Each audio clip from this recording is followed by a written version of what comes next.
بسم اللہ الرحمن الرحیم۔ السلام علیکم ورحمۃ اللہ وبرکاتہ۔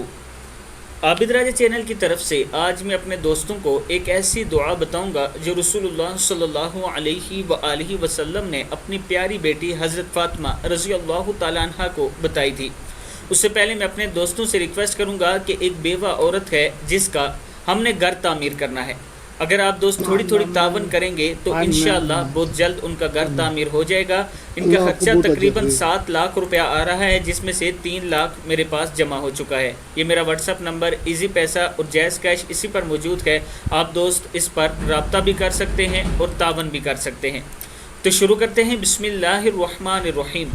حضرت فاطمہ رضی اللہ تعالیٰ عنہ کے ہاتھوں پر چکی چلانے اور دیگر سخت مشقت کے کام کرنے کی وجہ سے تکلیف ہو گئی تو وہ رسول اللہ صلی اللہ علیہ وآلہ وسلم کے پاس خادم حاصل کرنے کی طلب لے کر آئی، لیکن رسول اللہ صلی اللہ علیہ وآلہ وسلم سے ملاقات نہ ہوئی تو اپنی پریشانی کا اظہار اپنی والدہ حضرت عائشہ صدیقہ رضی اللہ تعالیٰ عنہ سے فرما کر واپس چلی گئی۔ جب رسول اللہ صلی اللہ علیہ وآلہ وسلم تشریف لائے تو ام المومنین حضرت عائشہ صدیقہ رضی اللہ تعالیٰ عنہ نے ان کو فاطمہ رضی اللہ تعالیٰ عنہ کا پیغام دیا تو رسول اللہ صلی اللہ علیہ وآلہ وسلم حضرت فاطمہ رضی اللہ تعالیٰ عنہ کے گھر تشریف لے گئے اور سیدہ فاطمہ اور سیدنا علی رضی اللہ تعالیٰ عنہ سے فرمایا، میں تم دونوں کو اس سے زیادہ خیر والی چیز نہ سکھا دوں، اور وہ یہ ہے جب تم دونوں اپنے بستر پر جاؤ یا اپنے بستروں پر جاؤ تو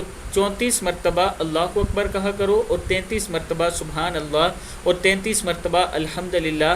یہ تم دونوں کے لیے خادم سے زیادہ بہتر اور خیر والی بات ہے، بخاری کی حدیث ہے۔ اس پر آپ دوستوں نے بھی ضرور عمل کرنا ہے کہ جب سونے سے پہلے آپ دوستوں نے 34 مرتبہ اللہ اکبر، 33 مرتبہ سبحان اللہ اور 33 مرتبہ الحمدللہ پڑھ کر سویا کریں۔ السلام علیکم ورحمۃ اللہ وبرکاتہ۔